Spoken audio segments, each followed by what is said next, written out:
থানায় হামলা চালিয়ে আসামি ছিনিয়ে নেওয়ার চেষ্টা, সংঘর্ষে আহত ৩০। ঝিনাইদহের শৈলকুপা থানায় হামলা চালিয়ে আসামি ছিনিয়ে নেওয়ার অভিযোগ উঠেছে। এ সময় থানায় ভাঙচুর করা হয়। রোববার ৯ জুন বিকেল ৩:৩০টার দিকে এই ঘটনা ঘটে। জানা যায়, আজ দুপুরে উপজেলা ধাউড়া গ্রামের স্থানীয় আওয়ামী লীগের নেতা মোস্তফা শিকদারকে একটি মামলায় গ্রেপ্তার করে আনে পুলিশ। গ্রেপ্তারের পর শত শত লোকজন এসে থানা ঘেরাও করে।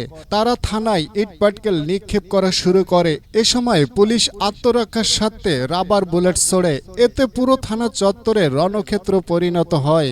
প্রায় আধা ঘন্টা ধরে চলে হামলা পাল্টা হামলা।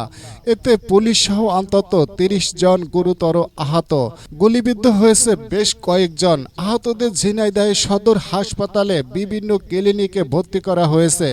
তাৎক্ষণিকভাবে আহতরা সবার নাম পরিচয় এখনও জানা যায়নি।